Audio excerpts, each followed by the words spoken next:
Wow, ramai sekali hari ini. Seneng deh. Calon-calon ISMA awardee for this year. Amin gak sih, Bun? Mm-mm-mm. Wah, hai guys. Feel free ya kalau mau on cam dan segala macam. Biar kita bisa melihat semangat kalian di hari Minggu ini. Bener banget. Feel free juga buat pakai virtual background biar kita kembaran. Aku bakal recent linknya di Betul sekali. Glowing. Astagfirullahaladzim. Oh my God. Adikku tuh sebenarnya ikutan ini kan, guys. Hai Astri. Adik kandung. Oh my God. aku lihat Astri. Kayak Astri. Senang banget sih. Semangat banget teman-teman. Kayak ramai banget juga Instagramnya dari kemarin. Hey, this is my sister.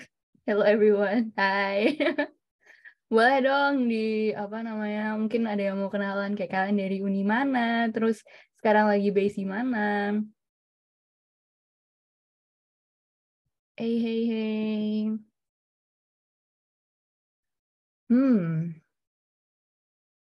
Ramai banget sih. Di sini dingin banget deh. Aku kan sekarang lagi winter kan guys, terus kayak dingin banget gitu.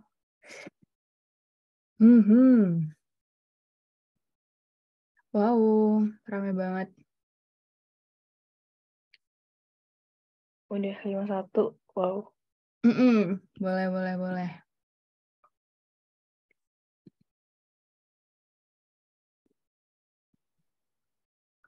Yuk, yuk, yuk. Yang mau on cam, yang mau menunjukkan pesonanya masing-masing.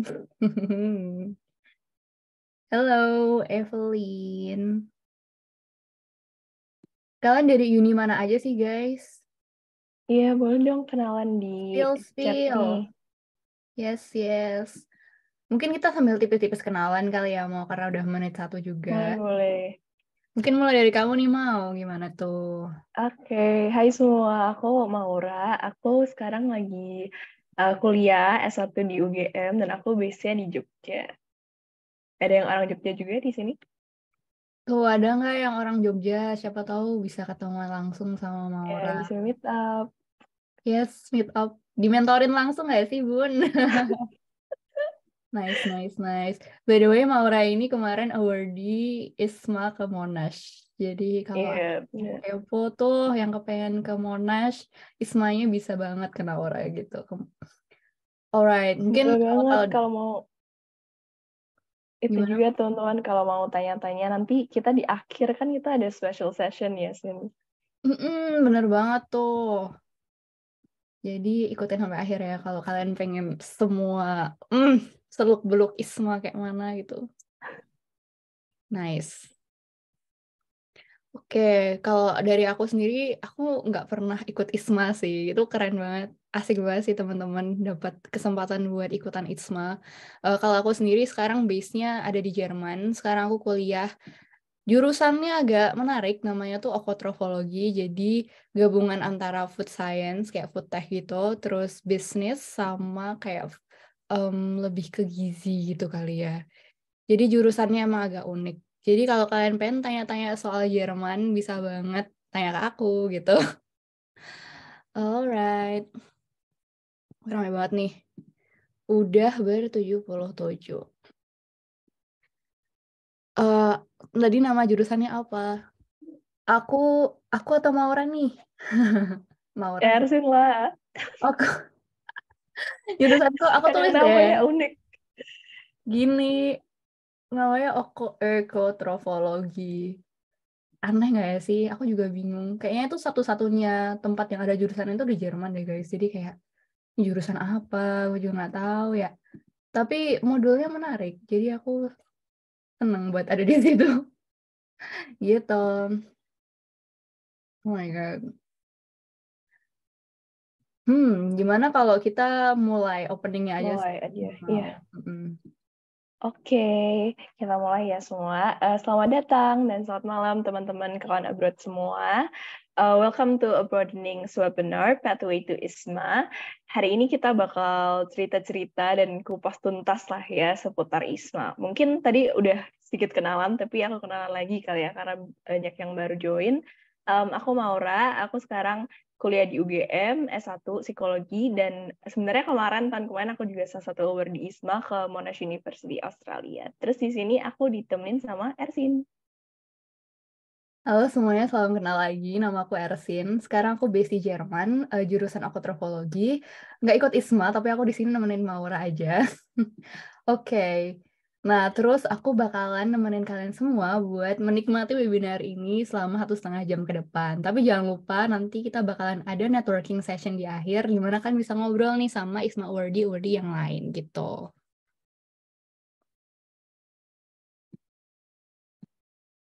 Oke. Nah, kalau gitu, kan udah rame banget, I guess it's time to give the stage buat Kak Vianka buat kasih intro buat A Broadening gitu. Silahkan Kak Vi, the stage is yours. Oke, thanks guys. Aku tiap kali mau intro kan selalu deg-degan. Tapi ya, I have to say that biar nggak deg-degan lagi. I'm gonna share my screen. I hope you guys can see the screen. Let me know. Udah kelihatan ya? Oke. Jadi selama mungkin 5 menitan ke depan aku bakal ngobrolin dikit lah soal who I am, why I'm here, dan why we are here to help you. A Broadening itu apa dan gimana sih caranya mungkin kalian bisa navigate today's session dan make the most out of it gitu ya. Karena I know there's a lot of events out there yang mirip-mirip, tapi we want you to make the most out of it and we're gonna share also how. Jadi mungkin a bit of intro juga. I'm Vianka. Aku salah satu foundernya A Broadening. Me and my co-founder Vivian, we founded A Broadening about 2 years ago. Dan sebenarnya tuh diawali dari rasa gimana ya, frustrasi kita mungkin ya, kayak informasi-informasi tentang kuliah luar negeri itu nggak secara gampang aksesibel waktu itu. Sekarang kayaknya udah banyak banget juga. But we wanna give that perspective yang mungkin kalian nggak bisa dapetin dengan a simple Google search gitu. Dan background aku kuliah di UK dulu selama 5 tahun. Aku 4 tahun di Coventry. Mungkin kalian kalau yang tertarik sama ISMA Vokasi, ISMAVO, Coventry is one of the most famous destination, I believe. So I was there for 4 years. Terus aku juga master di Cambridge dan aku baru tamat tahun lalu bulan Juli gitu. Sekarang aku kerja di Singapura. Tapi today's event ini all credits go to the team, terutama Ersin dan Ansom yang udah ngelit ini juga. So if you guys wanna say thanks, all thanks go to them. But yeah, it's a little bit about A Broadening and how we are helping you guys gitu ya untuk especially navigating your ISMA application.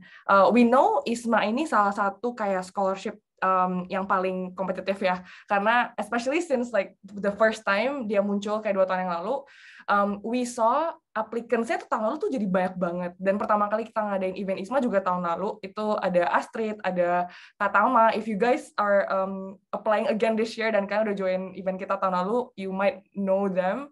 Ada Jia juga, like all of those. We try to do all of these events to help you guys.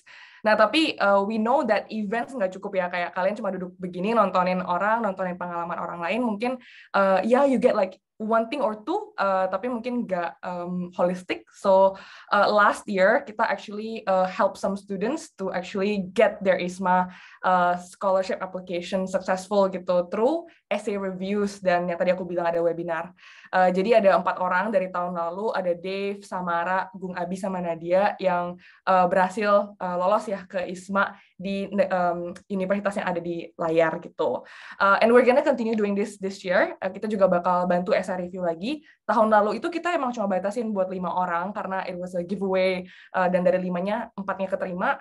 So if you are interested, nanti Maura akan jelasin in the end ada program apa lagi dari kita yang berhubungan dengan ini. Apart from essay review, kita juga nanti bakal ada mentorship. Nanti juga Maura bakal jelasin lebih lanjut gitu.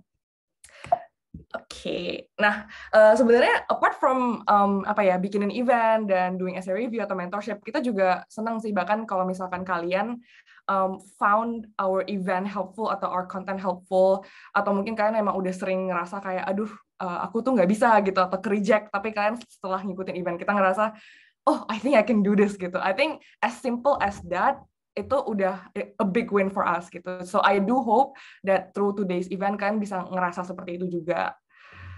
Nah, apart from ISMA, kita juga ada flagship program, annual mentorship. Ini lebih ke general ya, bukan cuma ISMA. Tapi kalau mungkin kan ada yang mau apply S2, ada yang mau apply LPDP, beasiswa lain-lainnya. Nah, tahun lalu kita ada mentor sekitar 40 orang, dari total 126 yang apply, dengan 10 mentor. Dan ini ada beberapa lah data demografi, mereka datang dari mana, dan banyak banget yang datang dari kota-kota yang non kayak Jawa gitu ya, kayak ada juga yang dari Toraja, dari Pekanbaru. Aku dari Pekanbaru juga by the way. Kalau ada yang dari Riau, hello. Jadi ya itu salah satu yang bisa kalian look forward juga ke depannya. Nah, buat hari ini sih sebenarnya really what I'm trying to do here is to get you guys to think kalau ini itu event hari ini yang kalian join, kalian udah datang ini hari Sabtu malam lagi ya. It should not just be another event that you join because you're interested in studying abroad atau because you're interested in ISMA. Kita nggak mau kalian cuma kayak duduk diam terus kayak oh ya nyatet informasi terus nggak ngapa-ngapain gitu kan. We want you to action what you learn from today. Rifli, our speaker today, I know him personally and I've worked with him. I know dia punya banyak banget insight gitu. Dan I know apa yang dia akan kasih ke kalian hari ini very very meaty. So take notes but also action it. Jangan cuma kayak ngerasa oh my god aku terinspirasi tapi nggak ngapa-ngapain gitu ya. So ya action. Dan kalau ada yang nggak jelas atau ada yang kalian pengen tanyain lebih lanjut, ask us gitu. Tanya kita, tanya speakernya, tanya our community. The chat box is open. Nanti ada Discord juga yang akan dijelasin sama Maura juga. Ask us gitu. Everyone here is like really just here to help you. Tadi Maura juga salah satu ISMA awardees, and we have a few more people in our team yang juga ISMA awardees kayak Ansom yang ada di sini juga, dia di Belanda. Or even if you're not just interested in ISMA gitu, anyone, kalian mau apply Cambridge, I'm here. I've been through what you guys are going through. So ask questions. It's just an open door. Dan finally, we don't want you to leave your dream as mere dream. Kalau misalkan dapetin ISMA adalah sebuah mimpi, ya jangan mimpi-mimpi doang gitu kan. We want you guys to feel like we can get to your goals together. So finally, just want to say, everyone here wants to help you, tapi kita juga butuh kalian buat mau bantu diri sendiri dulu. So again, just coming back to my point, action whatever you learn from today. Talk to friends, talk to family, talk to your mentor or anything like that, supaya kalian juga punya people yang keep you guys accountable gitu, or talk to us, tell us kayak oh I'm gonna apply this year or something like that. Jadi that's a bit from me. Really just want you guys to make the most out of today's session, biar kalian nggak habis-habisin aja waktu 1,5 jam, but you also actually get something out of it and hopefully get your ISMA scholarship dream. Okay, that's it from me. Thanks, Ersin. I'm gonna give back the floor to you. Thank you, Kak Fianka. Wah, pasti teman-teman di sini jadi lebih semangat lah ya habis dengerin semua motivasi dan quotes yang daging banget dari Kak Fianka. Oke, jadi kayaknya udah pas banget nih waktunya buat kita masuk ke materi nggak sih, Sin? Bener banget. Nih Rifli udah muncul di situ. Hai Rifli. Hai Rifli. Halo Maura, Cynthia, apa kabar? Malam hari Baik-baik ini. banget. How are you? Good. And a little bit anxious karena banyak banget ya participants-nya. Jadi semoga apa yang aku bisa share malam hari ini bisa bermanfaat ya buat teman-teman, dan juga I'm also part of broadening. Jadi teman-teman di sini aku bukan hanya sebagai invited speaker, tapi previously I also have a position as an event manager. Jadi bareng Maura di sini, dan juga I'm so very inspired by Kak Fianka juga, karena waktu itu aku juga gabung sama broadening karena Kak Fianka lulusan Cambridge dan sangat-sangat membantu aku bisa sampai di titik ini. Dan juga teman-teman yang sangat supportive juga ya, ada Cynthia, ada Maura, ada Ansom. Very grateful to be part of a broadening. Agak tersentuh ya. Tapi emang benar teman-teman, kayak di obrolan itu it feels like a family nggak sih? Dan kalau kalian mau ngobrol bareng kita, feel free buat join Discord karena banyak banget event-event yang bakalan kita bikin bareng-bareng, dan itu intimate gitu. Jadi kayak kita ngobrol just like friends gitu. Alright. So, what about we start with the materials, Rif? Are you down for it? Ya, I'm down for it. Oke, jadi ini Yes. aku ya atau Iya, boleh. Semangat. Oh ya, buat teman-teman yang misalnya ada pertanyaan, nanti aku sama Ersin juga bakal taruh link Slido-nya di kolom chat. Jadi feel free untuk drop your question. Yes, disiapin juga note-nya. Oh. Alright, bentar.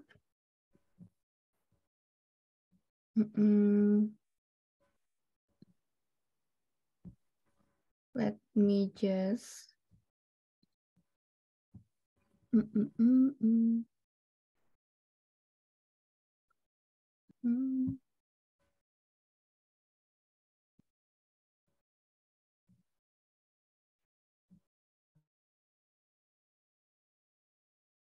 Oke, sebentar.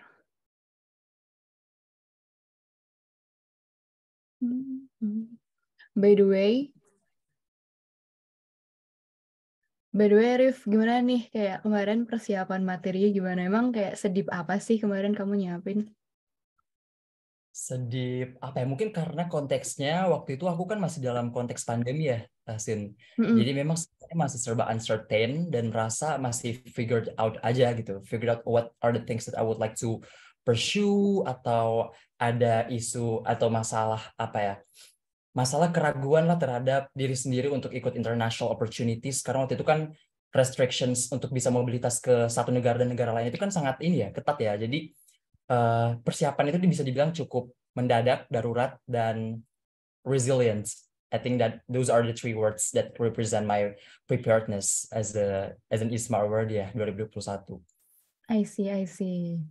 Wah, kalau kamu kemarin gimana, Mau? Waktu ISMA? Nah, kalau Maura gimana?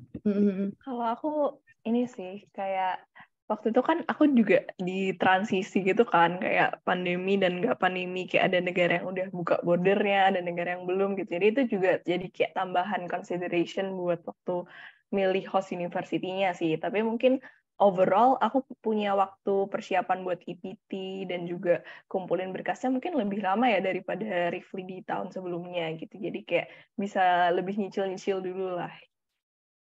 I see. Wow. Oke deh, kalau gitu mungkin Rifli, I will help you with sharing my screen ya. Oh, aku udah bisa. Oh, udah bisa. Oke.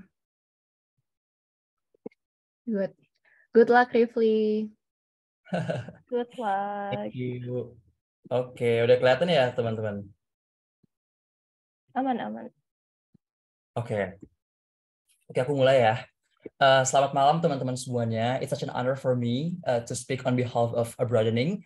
As an event manager, aku ngerasa sangat begitu bermanfaat dan merasa merasa fulfilled untuk bisa menjadi salah satu bagian dari Abroadening dalam universalize the exposure of education abroad gitu.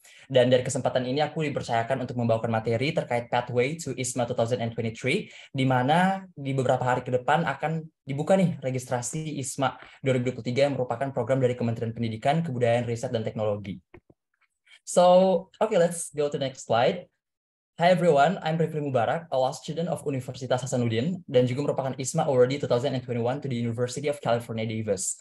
My experiences selama ini, aku sangat senang dengan dunia penelitian nih teman-teman. Jadi, my experiences was circled into research scope, misalnya research intern in Resilience Development Initiative, itu merupakan think tank yang bergerak di bidang disaster resilience. Dan yang kedua adalah research intern in T20. Jadi T20 ini merupakan think tank dari G20. Jadi think tank wadah pemikir lah istilahnya untuk memberikan masukan kebijakan kepada stakeholders dan juga G20 actors di tahun 2022 kemarin, yang dimana troikanya itu dipegang oleh Indonesia. Dan juga merupakan selected delegate of Model G20 FMCBG 2022, di mana aku sangat senang nih dengan dunia MUN, jadi dunia hubungan internasional, MUN dan lain sebagainya, and achievements so far. I'm into it banget sih, karena aku ngerasa senang banget aja dengan dunia diplomasi dan komunikasi internasional. Dan alhamdulillah aku kemarin juga terpilih sebagai Mapres 1 Universitas Hasanuddin, mahasiswa berprestasi utama. Itu merupakan ajang yang diselenggarakan oleh Kemdikbudristek Puspresnas di setiap tahunnya. Dan juga ISMA Award di UC Davis, alhamdulillah juga pencapaian kemarin bisa dapat IPK sempurna, Academic Perfection, dan Awardee of Maudi Ayunda Mentorship Program. Okay, first thing first, imagine you're 9,000 miles away from Indonesia. Waktu itu aku di California West Coast sama East Coast, itu bayangkan aja itu kayak dari Sabang sampai Merauke. Dan bagaimana nih kira-kira kita sebagai seorang pendatang dari luar negeri dari Indonesia tiba-tiba di California nih, teman-teman. How could I survive into this kind of situations that's very new for me? How can I be an adaptable individual terhadap segala hal-hal yang menurut aku itu bisa jadi cultural shocks buat aku. So this is the first recap that I think it's very important for you to internalize and also feel that, oh ini perasaan yang aku rasakan nih, 9,000 miles away from Indonesia, sendirian. Dalam arti sendiri, kita belajar, kita gak bisa selalu lean on to people gitu, to ISMA Award dari Indonesia, tapi kita belajar dan bertanggung jawab terhadap dukungan yang diberikan oleh kementerian untuk bisa memberikan yang terbaik untuk Indonesia dan juga kemajuan pendidikan kita secara holistik. Okay, today's contents. First, we would like to present you. I would like to present you about the general overview of ISMA program. Dan yang kedua adalah technicalities of the registration process, essay writing journey and interview tips, and the fourth one is the personal reflections. General overview of ISMA program, teman-teman. Banyak nih yang tanya ke aku, kira-kira program ISMA itu apa sih? Program ISMA itu hanya untuk universitas tertentu aja atau bagaimana gitu? Jadi program ISMA merupakan program beasiswa yang diberikan oleh Kementerian Pendidikan, Kebudayaan, Riset, dan Teknologi untuk mendanai dan mendukung mahasiswa-mahasiswa Indonesia selama 1 semester kuliah di luar negeri. 4-6 bulan. Dan for the key drivers of this program, jadi sebenarnya Kemdikbudristek itu udah punya drivers dan tujuan-tujuan tertentu untuk mendukung Industry 4.0. Jadi kita bisa lebih adaptasi nih dengan kemajuan perkembangan zaman, di mana AI udah ada, artificial intelligence udah ada, dan kemajuan zaman yang begitu-begitu disruptif, teman-teman. Dan juga internationalization. Internationalization adalah bagian di mana kita bisa mengikuti perkembangan zaman dari proses internasionalisasi dan globalisasi. Dan yang ketiga adalah emancipated learning, adalah bagian dari empowerment, pemberdayaan kita sebagai mahasiswa-mahasiswi Indonesia untuk bisa berkontribusi dan belajar dan berdedikasi terhadap negeri ini, dan salah satunya yakni bisa belajar di luar negeri dan bisa mengamalkan ilmu-ilmunya yang kita dapatkan di luar negeri dan bisa kita aktualisasikan di Indonesia. Benefits from joining ISMA apa aja nih, teman-teman? So studying abroad gives us the chance and also the privilege to study at the world's best universities. Credits recognition of up to 20 credits. Jadi nanti ada rekognisi SKS, international exposure. Kita bisa tahu nih kira-kira budaya di sana seperti apa, kebiasaan di California seperti apa, di Jerman atau di Australia seperti apa. Cross-cultural experiences, aku juga belajar tentang cross-cultural understanding. Bagaimana kita berkomunikasi dengan orang-orang yang berbeda budaya, berbeda latar belakang, berbeda background apapun itu, suku, agama, ras, antar golongan, dan lain sebagainya. Dan juga networking sama long-time friendship with fellow awardees. Dan yang kedua adalah scholarship coverage. Jadi ISMA ini merupakan fully funded ya, teman-teman, merupakan beasiswa fully funded. Jadi semuanya dibiayai dari Kemdikbudristek bersama LPDP dan juga Kementerian Keuangan ya, maksudnya di bawah naungan Kementerian Keuangan juga. Scholarship coverage itu mengcover living allowance. Jadi ada accommodation, food, sama insurance itu ditanggung semua nih, teman-teman. Flights juga international and domestic. Jadi internasional pastinya ya, nanti berangkatnya itu dari Jakarta. Semuanya rata-rata dari Jakarta ke negara tujuan. Dan kalau domestik itu sendiri, aku juga dibiayai dari Palu ke Jakarta. Jadi teman-teman jangan sedih karena kita dibiayai juga dari domestik itu sendiri. Kalau misalnya kita mau berangkat yang memang domisilinya bukan di Jakarta, aku tinggal di Makassar, aku tinggal di Palu, aku tinggal di Pontianak, itu bisa dibiayai langsung ke Jakarta gitu. Jadi bisa 2 titik poin pemberhentian ya. Jadi provinsi asal, terus Jakarta, terus negara tujuan deh. Sama full tuition. Jadi uang kuliah itu semuanya ditanggung, application fees, quarantine and PCR, visa reimbursement and settlement allowance. Ini mungkin aku taruh kemarin karantin sama visa PCR karena waktu itu masih masa COVID ya. Cuma sekarang mungkin udah transisi, jadi sebenarnya udah mulai lebih fleksibel aja. Persyaratan atau eligibilities dari peserta ISMA, tentunya kamu harus mahasiswa aktif S1. Jadi itu untuk yang semester 4 dan semester 6, teman-teman. Nggak bisa semester 7, nggak bisa semester 3, nggak bisa semester 2. Jadi semester 4 dan semester 6. Jadi kayak sekitar second to third year ya, tahun kedua, tahun ketiga. Dan kamu adalah WNI dan tidak punya status kewarganegaraan ganda. Dan maksimal itu 23 tahun, paling tua di 1 Juli 2023. Jadi ada batasan usia juga nih teman-teman dari Kemdikbudristek. Dan haven't taken any semester breaks along your past study experiences. Jadi gak pernah ambil cuti semester. Haven't taken any international mobility programs such as summer or winter program, internship, exchange credit mobility, sit-in, dual or double degree. Jadi di ketentuan PitchDesk 2023 ini ada ketentuan di mana tidak bisa ikut ISMA kalau misalnya udah pernah ikut international mobility programs gitu. Dan minimum GPA-nya itu adalah 3 EPT scores. Jadi English Proficiency Test itu ada IELTS itu 6 minimalnya, TOEFL IBT 78 dan Duolingo English Test itu 100. Dan tentunya dalam administrasi itu teman-teman harus dinominasikan atau direkomendasikan oleh wakil rektor akademik dari setiap kampus home uni-nya masing-masing. Not participating in other kampus Merdeka programs. Jadi maksudnya kalau kita ikut ISMA, kita nggak bisa ikut program kampus Merdeka lain karena mungkin mencegah hal-hal yang misalnya tumpang tindih atau misalnya bertabrakan, kan juga nanti repot juga di kompleksitas birokrasi dan penyelenggaraan kegiatannya. Nanti juga bingung kan yang responsible siapa gitu. Dan yang terakhir adalah willing to comply with all rules and participate in all activities set by the ISMA program. Ya tentunya kita harus juga bertanggung jawab juga ya teman-teman. Kita udah dibiayai kementerian, jadi kita harus patuh terhadap peraturan-peraturan yang telah diberikan. ISMA 2022 in numbers, pendaftaran itu kemarin 7.501 mahasiswa dari 250 perguruan tinggi dalam negeri. Dan yang diterima hanya 1.155. Ini bukan untuk menakut-takuti teman-teman, tapi program ISMA ini kan baru keluar 2021 ya. Tapi kalau di 2023 ini, possibility-nya sangat besar untuk bertambah lagi, jadi makin naik lagi jumlahnya. Dan ini bukan untuk menakut-nakuti, tapi semoga webinar ini bisa menjadi pemberi semangat buat kalian kalau misalnya kalian bisa optimistic and also it's very possible to attain your dreams through ISMA. Dan di sini aku juga akan memberikan storytelling, cerita-cerita tersendiri yang menurut aku semoga bisa inspiratif buat teman-teman. Kalau misalnya ISMA itu yang ikut ISMA nggak harus kok yang harus berprestasi banget, nggak harus kok yang ini yang harus A banget atau B banget atau C banget. Intinya you're unique gitu. Dan aku akan jelaskan di beberapa materi berikutnya, di slide berikutnya. How about the classes in ISMA program, teman-teman? Jadi kita di sini nanti akan 20 mata kuliah ditawarkan oleh setiap universitas mitra. Dan kita dianjurkan, bukan dianjurkan sih, tapi kita diberikan batasan 3-4 mata kuliah aja yang kita pilih. Dan mahasiswa belajar di kelas yang sama dengan mahasiswa lokal dan internasional. Timeline of ISMA 2023 nih teman-teman. Ini sumbernya resmi langsung dari Pitch Deck ISMA 2023 by the Kemdikbudristek. Sesi informasi itu udah mulai sekarang udah digelar gitu ya, dicanangkan.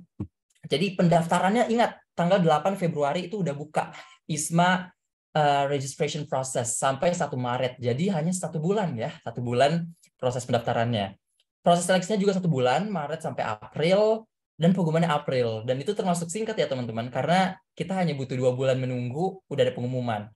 April Juni itu persiapan, terus Juli sampai Maret itu pelaksanaan program, dan nanti pulang dari negara kita host uni kita belajar, itu nanti kita datang ke Indonesia itu 2024 Desember Maret. Jadi sebenarnya ISMA itu host uninya sangat banyak ya, sangat banyak. Dan sekarang universitinya sangat beragam dan bahkan dari top uni, bahkan ada Yale ya, ada Yale University, ada Cornell dan lain sebagainya. Cuma aku nggak lampirkan di sini karena mungkin masih ada proses perubahan daftar universitas, jadi aku belum melampirkannya. Jadi biarkanlah itu jadi surprise juga ya buat teman-teman, nanti bisa melihat oh ternyata ada univ ini gitu. Cuma aku UC Davis. Mungkin teman-teman akan lebih tertarik kalau misalnya apply UC Davis ya setelah ini. Dan Desember 23 sampai Maret 2024 itu ada laporan. Jadi tentunya kita masih ada laporan pertanggungjawaban juga ya teman-teman. Question time, what are the technicalities of the ISMA application process? The whole process itu sangat panjang dan sangat berkali-kali teman-teman. The key to survive amidst the process is being resilient. Jadi yang pertama adalah kita harus kenal dulu host university-nya, mata kuliahnya apa, terus nanti kita mencari surat rekomendasi dari wakil rektor akademik. Mengisi borang pendaftaran di platform ISMA dan memeriksa apakah lolos ke tahap seleksi wawancara. Jadi kita di sini kalau di Unhas sendiri itu ada sistem yang terintegrasi, jadi kita dikumpulkan di satu sistem itu untuk upload surat pernyataan orang tua, surat kesediaan ini, surat sehat fisik dan mental dan lain sebagainya itu dikumpul, terus kita diintegrasikan melalui platform atau database itu. Di universitas lain mungkin berbeda ya, karena ada beberapa universitas yang aku melihat ada seleksi internalnya juga, baik administrasi maupun substansial. Tapi kalau secara umum kita mengisi borang pendaftaran, terus nanti apakah kita lolos ke tahap seleksi wawancara, ya it needs time aja sih sebenarnya. Jadi for my personal timeline, sebenarnya timeline yang aku pakai itu adalah timeline yang tadi. Karena menurut aku apply ISMA sama apply S2 itu cukup berbeda, karena apply ISMA itu adalah kita sebagai mahasiswa S1 short program dan udah ada timeline khususnya yang ditetapkan gitu. Kalau S2 kan lebih fleksibel dan tergantung dari universitasnya maupun beasiswa, misalnya beasiswa LPDP gitu. Tapi tetap kita harus menunggu letter of acceptance lah, atau kita harus strategi dan lain sebagainya di bulan ini, bulan itu. Kita tes Harvard, kita tes ini. Jadi untuk timeline dari ISMA sebenarnya sudah cukup template teman-teman. Karena sebenarnya sudah ada nih timeline dari kayak semacam apa ya, deadline ikut lomba sih sebenarnya. Karena udah included nih di kesempatan ini gitu. Udah ditetapkan kan gitu. Terus nanti ada seleksi wawancara, melihat pengumuman akhir, ada pre-departure series, dan kemarin juga mental health issue itu cukup digaungkan, dan Kemdikbudristek juga telah mengakomodasi mental health preparation and also the lecture gitu kali ya, untuk psychological assistance dan psychological supports lah sebelum berangkat. Terus nanti ada yudisium, berangkat ke host uni, nanti ada logbook. Jadi teman-teman setelah ikut program ISMA tentunya nggak langsung bebas gitu. Pasti ada logbook dan ada laporan pertanggungjawaban, kembali ke home uni, dan dokumen fisik dan mendapat rekognisi 20 SKS dari home university. But wait, how did I get there? Bagaimana sih aku bisa lolos di UC Davis dan proses yang aku dapatkan cukup fulfilling dan merasa very worthy dan manfaatnya sangat jangka panjang sampai saat ini. In a nutshell, the time was struck by COVID-19 pandemic. Everything was uncertain. Aku waktu itu sangat-sangat tidak pasti dan merasa semuanya itu masih blur. I did my classes in Unhas via Zoom meeting, competitions-nya juga yang aku ikut online semuanya, dan juga organizational activities, kegiatan organisasi itu online meeting. Jadi semuanya very clueless, dan aku ngerasa semuanya itu nggak ada jawaban pasti, karena aku merasa nggak ada optimisme untuk bisa berangkat ke luar negeri, karena situasi pandemi masih saat itu masih sangat-sangat marak dan masih sangat banyak yang kena COVID. And I did my administration affairs from Palu, teman-teman. Jadi aku kuliah di Makassar kan, di Universitas Hasanuddin, tapi aku urus administrasinya dari Palu, dan I was so grateful to have such supportive friends, lecturers, and administration staffs in Unhas who assisted all of the documents needed at that time. Jadi aku merasa sangat diakomodasi dari segala aspek untuk bisa lolos ISMA, sangat suportif, staf administrasi, dosen, dan juga universitas secara keseluruhan, maupun teman-teman aku yang sangat mendukung waktu itu. However, those roadblocks didn't hinder my spirit to always go the extra mile. Jadi waktu online, aku tetap berprestasi, aku tetap ikut research experiences, aku tetap ikut forum. Jadi waktu itu aku pernah jadi bagian ALSA Indonesia Specialized Research Team. Itu merupakan program penelitian ALSA. Jadi ALSA itu merupakan Asosiasi Mahasiswa Hukum Asia. Ini chapter Indonesia. Jadi waktu itu aku memaparkan penelitian kepada Kementerian Pertanian terkait kebijakan food estate. Yang kedua adalah aku menjadi salah satu panelis di California Youth Leadership Summit di 2021, dan itu sebelum berangkat ke California, dan it's a manifestation of dreams, karena aku ngerasa saat aku setelah lolos dari California Youth Leadership Summit, tiba-tiba aku ISMA tempatnya di California juga gitu. Jadi teman-teman bermimpi sebaik-baiknya, it will be real dreams, karena the dream visualization and also the law of attraction are real gitu. sangat-sangat butuh afirmasi dan juga sugesti positif, itu insya Allah akan datang ke kenyataan kita gitu teman-teman. Hence, the paramount capabilities for succeeding in the ISMA application process are adaptability and also resilience. Karena aku ngerasa di setiap proses kita mendaftar ISMA, proses yang kita lakukan itu bukan betapa pintarnya kita atau IPK-nya kita tertinggi dan lain sebagainya, tapi bagaimana kita bisa tahan banting dari setiap proses yang kita lalui. Lika-liku yang kita lalui itu sangat berat dan sangat memberikan kita cobaan dan tantangan yang bisa membuat kita ya udah deh nggak usah apply karena banyak banget administrasinya lah, IPT-nya spontanitas dan lain sebagainya.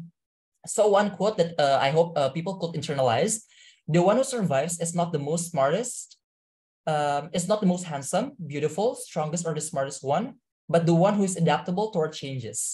Jadi orang yang survive dan bisa bertahan sampai detik ini adalah orang yang bisa bertahan terhadap segala perubahan yang terjadi.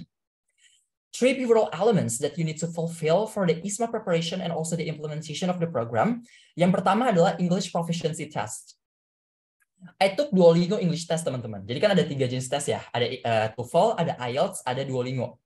Aku kemarin Duolingo dan everything seemed urgent and felt so anxious karena kita harus comply with the short deadline. Do the research on the university that accepts your EPT type. Itu juga yang utama karena teman-teman harus menyadari bahwa di setiap universitas itu ada beberapa universitas yang tidak menerima TOEFL.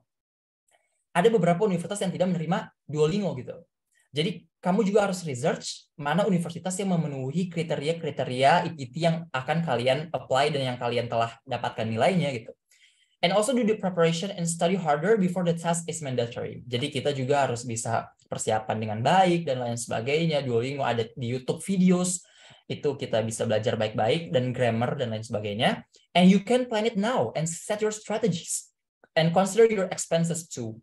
Karena sekali tes itu kan kita juga butuh pengeluaran, jadi strategi finansial dan juga strategi mental dan juga strategi kognitif itu sangat penting, kita perlu strategize dari sekarang. Sebelum 8 Februari kalau bisa kita udah ambil tes beberapa kayak misalnya TOEFL atau IELTS atau Duolingo. Pokoknya strategikanlah sekarang gitu teman-teman. Strategize your own timelines for the English Proficiency Test, karena ini menurutku salah satu yang krusial karena menjadi comparison mahasiswa lain dan mahasiswa satu dan mahasiswa lainnya untuk bisa diukur nih secara kuantitatif English Proficiency Test-nya berapa gitu. Dan juga lihat peluang teman-teman. Mungkin kalau aku sendiri ya praktikalnya adalah aku bisa tanya-tanya ke teman-teman yang ada di Unhas, kira-kira kamu ambil uni apa dan lain sebagainya. Strategi khusus lah gitulah buat kita sendiri untuk melihat peluang gitu. And also essay, know your why. Kenapa kalian ikut ISMA? Kenapa kalian ikut dan apply University A? Kenapa kalian pilih University B?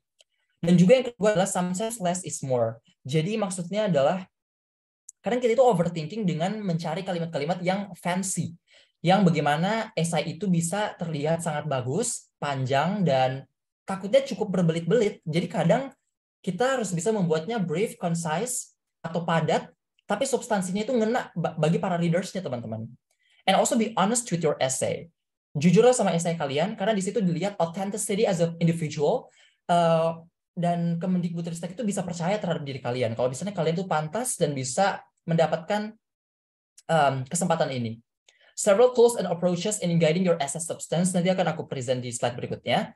And also be unique and know your interconnectedness. Maksudnya adalah interconnectedness di sini adalah coba cari hubungan kalian tentang bagaimana, kenapa sih kalian apply University of California Davis dan pengalaman-pengalaman kalian sebelumnya yang bisa linear dengan background dari universitas tersebut.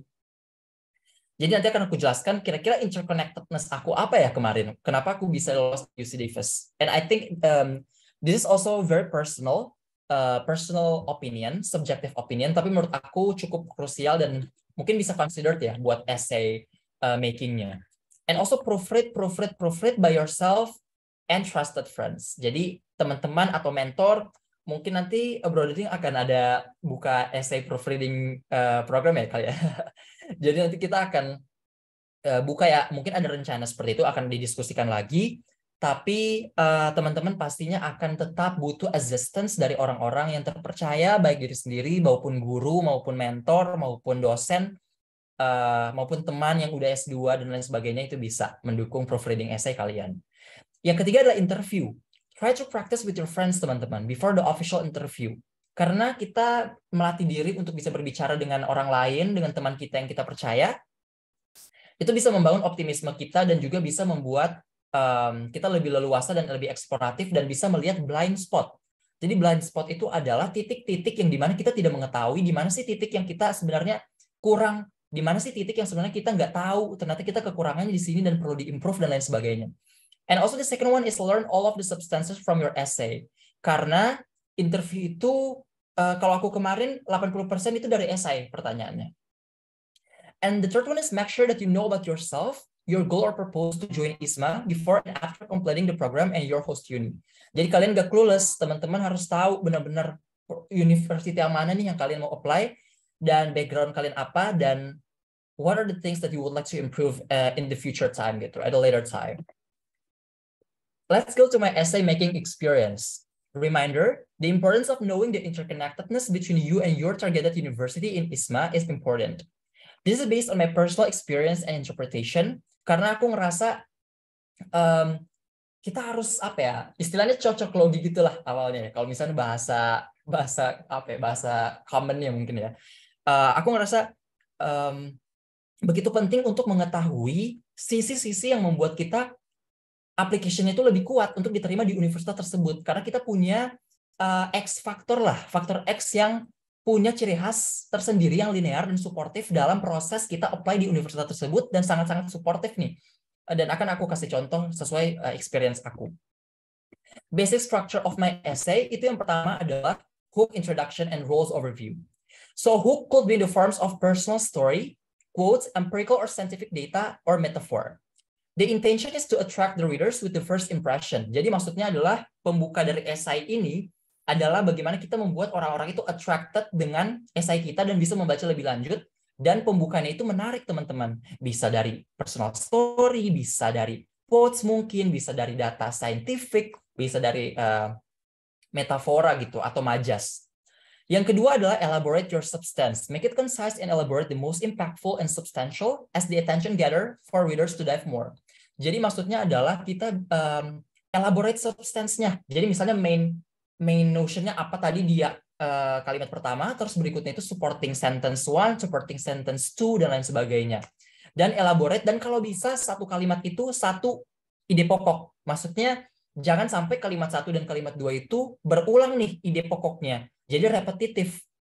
Yang kedua adalah correlate the substance with host university's profile and status based on the questions. Jadi sebenarnya kan nanti ISMA itu ada 5 pertanyaan ya, tapi nggak tahu kalau yang di tahun ini akan berbeda atau gimana. Tapi kita belajarlah dari teman-teman atau aku sendiri yang semoga bisa membantu teman-teman sesuai pengalaman aku yang udah lolos kemarin. Di sini juga ada beberapa broadening team yang juga ISMA Wardi nanti bisa membantu.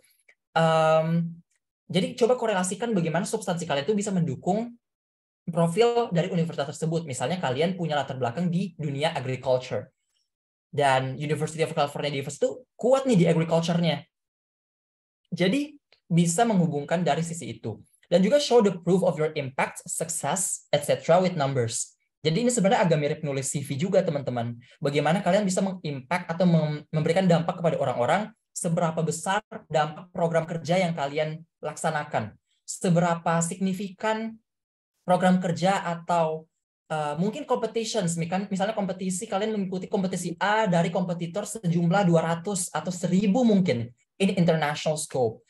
Itu kan bisa diukur secara kuantitatif dan menurut aku cukup menarik gitu. Dan yang ketiga adalah lessons learned, closing hook or assurance.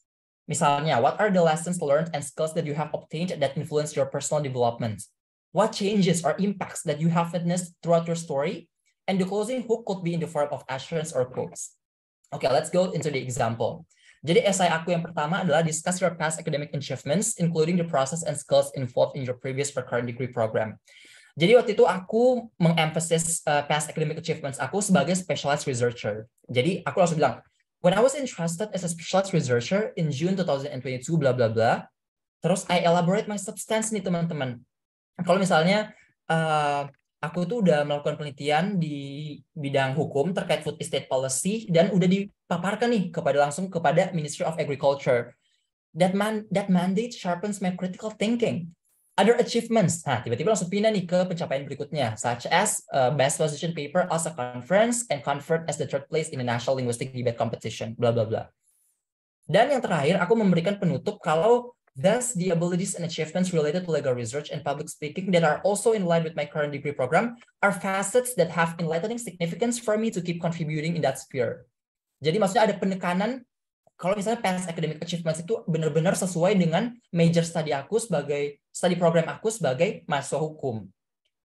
Yang kedua adalah please outline your plans to engage with local and international communities during ISMA program using clear examples. Jadi yang pertama aku bilang based on the connections that I've interwoven virtually when I became a panelist at the International Forum of California. Jadi maksudnya di sini walaupun mungkin aku nggak memilih metafor atau ini personal story, tapi mungkin bukan kalimat yang mungkin menarik banget gitu ya, yang pakai kalimat-kalimat yang sangat attract. Tapi ini kayak contoh nyata dan very very empirical. Jadi benar-benar empiris sesuai dengan pengalaman aku yang realistis gitu. Dan aku melihat ada potensi dan aku udah research di UC Davis itu ada apa aja. So I put it into my essay, kalau misalnya concrete examples in the form of engagement that I will do, such as adapting with the people based on cross-cultural understanding and lifelong learning friendship through my participation in the programs that focus on youth education and community development. Specifically at UC Davis, I would like to engage in one organization that I believe there will be lots of individuals with the same vision as mine. Blah, blah, blah, it's Environmental Law Society. Dan aku juga udah research nih teman-teman, kalau misalnya akan ada academic writing submission called Environs atau Environmental Law and Policy at King Hall. Jadi maksudnya adalah korelasinya adalah rencana aku itu ingin terlibat di dunia penelitian intinya gitu. Jadi di ISMA program itu aku bukan hanya belajar aja, tapi aku ingin berkontribusi dan bisa mempublikasikan sebuah tulisan lah istilahnya ilmiah di UC Davis. Discuss a time when you face a difficult academic challenge. Ini menurut aku cukup metafor. Ini bisa jadi contoh yang baik ya mungkin ya. Kayak misalnya it is such a formidable hurdle that I need to bounce back toward the so-called work from home, especially in experiencing virtual learning. The academic challenges that I've been facing, such as burnout and procrastination with the exertion to come back to the normal state of productivity. As time goes by, I'm aware that this academic challenge is not a problem that will be my everlasting obstacle for being productive, but this is an occurrence that I need to be resilient toward. Nah, itu awal nih teman-teman. Awal dari kondisi yang aku alami sebagai seseorang yang mahasiswa pandemi gitu. Jadi semuanya virtual learning, aku nggak ada motivasi karena semuanya belajar di dalam ruangan kamar aja gitu. Nah, yang menarik dari esai ini menurutku adalah aku memberikan tools-tools yang bisa praktikal dan bisa digunakan kepada orang banyak gitu, kepada mahasiswa. Thus, I have navigate myself to be self-disciplined with sort of time management in studying with Pomodoro techniques. Dan juga aku menggunakan affirmation that I've always tried to remove any kinds of distractions, such as social media that could snatch my focus. The most fundamental is to be mindful in the present, don't overwhelm ourselves with multitasking, make our priorities scale, and apply the dichotomy of control. Jadi dikotomi kendali ini kan salah satu referensi yang aku baca di buku Filosofi Teras. Jadi aku taruh nih kira-kira di sini. Jadi ada kebaruan elaborasi gagasan dari referensi yang kita dapatkan, kita taruh di esai, dan menurut aku itu sangat menarik dan sangat substansial. Jadi bukan hanya memberikan insight dan pengalaman kita terkait aku nggak bisa survive dalam proses akademik aku, tapi aku bisa bangkit kembali dengan mendapatkan motivasi.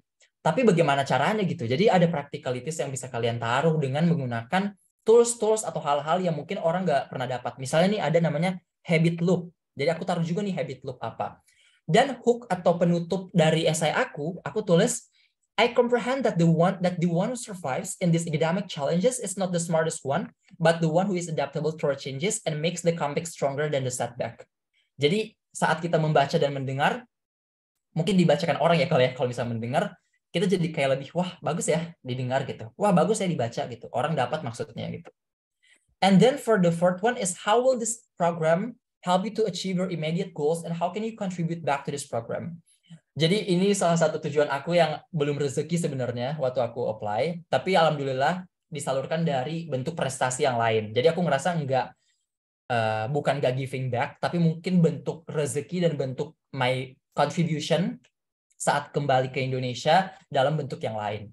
So previously I wrote this program definitely would improve my capacity through the courses that I choose, such as agriculture, academic writing, and presentation skill as the collaborative elements. Aku senang dengan environmental law. Sekarang udah mulai pindah haluan. Aku pindah ke hukum ekonomi.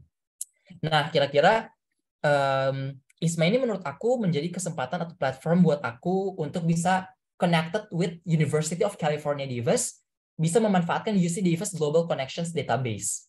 And I also want to contribute back. Nah, di sini yang agak berbeda. Jadi waktu itu aku bilang, aku mau berkontribusi kembali untuk bisa menjadi lead researcher di ALSA Indonesia. Tapi ternyata rezekinya belum terpilih, tapi belum jalannya aja. Tapi aku masih bisa berkontribusi di dunia penelitian lain, walaupun bukan di organisasi ALSA. Jadi coba renungkan teman-teman, kira-kira kalian itu ikut ISMA, baik sebelum, saat, maupun setelah, apa sih perubahan yang ingin kalian berikan kepada Indonesia, maupun perubahan yang ingin kalian berikan kepada diri sendiri, dan apa yang ingin kalian ubah dari diri kalian yang kemarin, gitu. And also for the hook or the closing statement, I also put that I also have several connections such as Peatland and Mangrove Restoration Agency, Youth for Peatland, karena sebelum-sebelumnya aku melakukan penelitian terkait lingkungan gitu. Jadi this is the thing that I personally treasure karena aku melakukan penelitian di bidang hukum lingkungan, agriculture, dan UC Davis itu kuat di bidang agriculture, teman-teman. Itu maksud aku. Jadi coba cari titik temu di mana universitas tujuan dan pengalaman kalian itu kalau bisa at least punya korelasi yang cukup kuat gitu untuk saling mendukung satu sama lain. Aku minum dulu ya. Oke. Next one. Several tools in essay making. Aku ngerasa the tools of persuasion ini merupakan tools di public speaking yang sebenarnya itu bisa dipakai juga di essay. Cuma aku nggak terlalu mau jelaskan secara panjang. Misalnya nih, ada namanya ethos atau credibility. Jadi maksudnya, misalnya nih, kredibilitas aku sebagai ISMA awardee itu lebih didengar daripada yang bukan ISMA awardee misalnya. Karena kredibilitas kita itu udah cukup terpercaya karena kita itu merupakan ISMA awardee yang telah melalui proses seleksi dan juga perjalanan kita sebagai ISMA awardee dari kesempatan tersebut. Jadi kredibilitas tersebut memberikan orang-orang lebih percaya terhadap diri kita untuk menyampaikan suatu gagasan melalui esai maupun public speaking engagements. Yang kedua adalah pathos atau emotion. Coba kita pantik orang-orang dengan emotional approach. Misalnya, aku mungkin menulis sebuah esai buat program-program fellowship atau program yang berkaitan dengan disaster. I open my speech with my hometown was struck with a disaster, with an earthquake measuring 7.4 Richter scale in my hometown Palu gitu-gitulah. Jadi coba kita buat hook atau engagement yang bisa memancing orang secara emosional dan bisa membuat kita lebih atraktif, dalam arti orang-orang itu bisa lebih membaca lebih lanjut kalau misalnya cerita kita menarik. Dan logos atau logik ini yang tadi adalah data gitu, data empiris maupun data normatif yang bisa kita pakai dalam pembukaan esai. Dan bagaimana caranya kalian mengetahui diri kalian, teman-teman? Cara mengetahui diri kalian itu kalian bisa menggunakan analisis SWOT. Jadi misalnya kalian pakai SWOT ini untuk mengetahui strength kalian apa, weaknesses kalian apa, opportunities kalian apa, dan threats itu kalian apa. Nanti coba dicari sendiri, research lagi kira-kira seperti apa implementasi SWOT ini. Dan yang kedua adalah Johari Window. Jadi Johari Window ini bisa kita jadi lebih tahu. Misalnya kita ada area terbuka. Oh, kita tahu nih, Cynthia tahu tentang aku tahu tentang diriku. Kalau bisa aku bisa melakukan A. Ada juga area tertutup yang hanya aku sendiri yang tahu, tapi orang lain nggak tahu. Tapi sebenarnya poin dari Johari Window ini adalah mengetahui diri sendiri sih sebenarnya. Jadi maksudnya misalnya ada yang